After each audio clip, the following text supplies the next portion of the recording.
All right, we're talking Meg Whitman's detailed policy book. These are the, I guess, the high points, if you will. Cap state spending in a formula tied to the growth of the state's gross domestic product.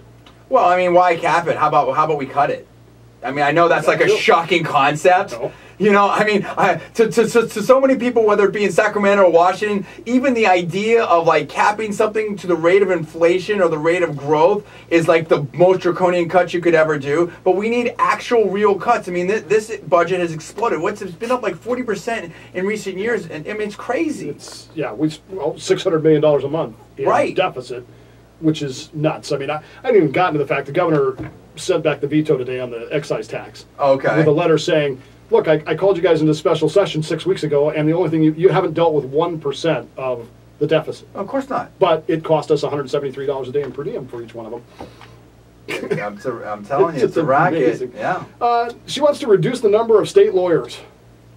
Well, I mean, okay. I mean, I'm a lawyer. You know what I'm saying? Kill the lawyers. Kill the lawyers. Yeah, I mean, you know. The problem with that is we keep getting, every time we turn around, we're suing ourselves for something. We're going to need all these people. Well, right. I mean, the thing is you know, getting rid of the lawyers does nothing if you don't get rid of the stupid laws. You know what I'm saying? I mean, that's the thing right there. So, you know, they keep making more and more laws where people want to sue over this, that, and the other. I'm all for tort reform. Don't get me wrong. I'm a strong conservative. I'm all for tort reform. At the same time, you know, a lot of times the only recourse people have, whether it's to protect their constitutional rights or whatever, is the law. Right. Well, we'll see what it goes. Pete's out in Valley Springs. Pete, good afternoon.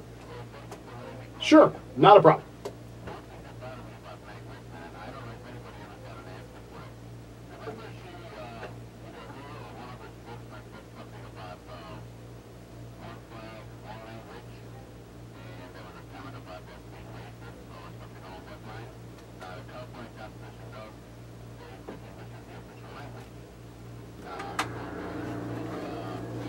You know, I didn't catch it last night if there was or not. I didn't see that. I've got in my hands Meg Whitman's plan to stop illegal immigration. You want to hear the high points?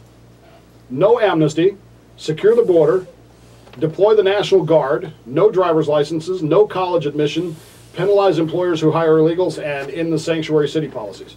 That was handed out at the CRP convention. But importantly enough, she will not go as far as Steve Poizner to say, listen, let's stop, like Prop 187, let's stop illegals from accessing, I don't know if I get this right, definitely education. I don't know if it's the hospital stuff too. And Poizner wants to turn off the quote-unquote magnets that allows these people to come over here and get free services. She won't sign on to that saying, hey, it's bad for the children. Right. Right.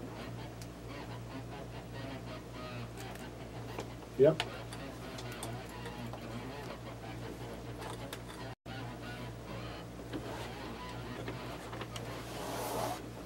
Look, it's as simple as this. I'm half Hispanic, and I really appreciate all the hardworking Latinos and immigrants, legal or otherwise, that are here and helping this this country grow. At the same time, we can't give away expensive benefits, and also there's a national security angle here. I would be for something like a guest workers visa, but we have to track these people. We have to know what's going on. They have to pay money into the system. It would be no different than saying you can cross this line of barbed wire and this and that, whatever, and at the end result is $1 million. A lot of people are going to run that gauntlet because if they can get in here, legal or otherwise, they know they've got a pot of gold for them waiting in benefits free from the state. That bother?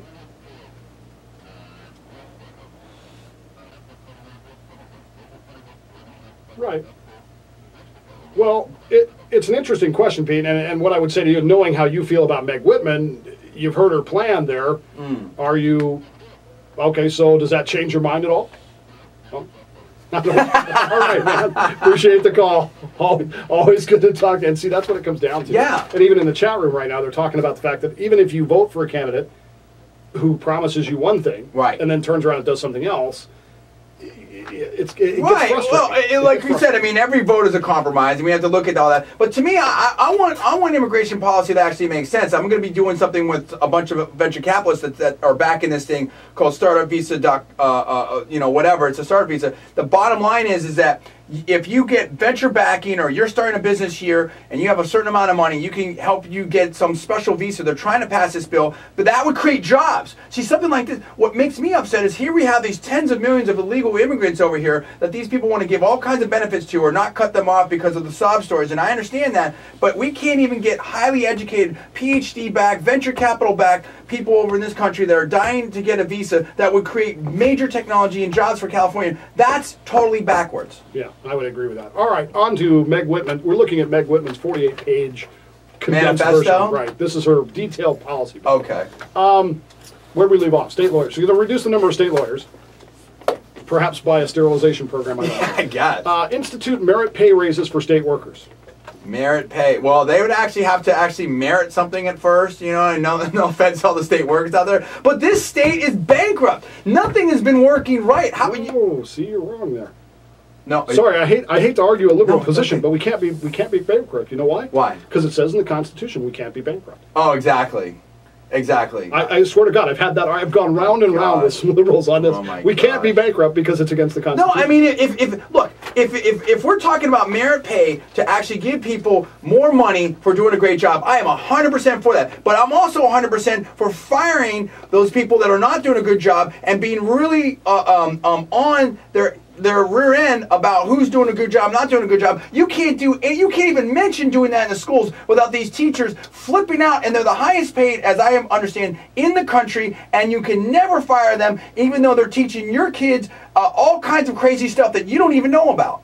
See, now you're just talking crazy. I'm just firing telling you. people for not doing a good job. I know. What's wrong with you? How about that? Where are the test scores? They haven't gone up. All right. You just need a waiver. You just get a waiver. That's all you do. My goodness. Don't get me started. They're like babysitters. Create a kind, this is exactly what her policy says now.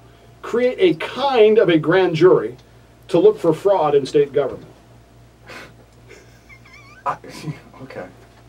We'll skip that one. Yeah. Invest $1 billion in savings that she estimates will result from her proposed welfare and budget reforms into the University of California and California State University systems. Well, I'm okay with that. I mean, in this, I would be too if they'd cut all the salaries and stuff they're spending on deans and $400,000 houses and. Look, there's two different issues. The higher education in California, the public system, Berkeley, and all the rest. You know, they actually really work, and they do return.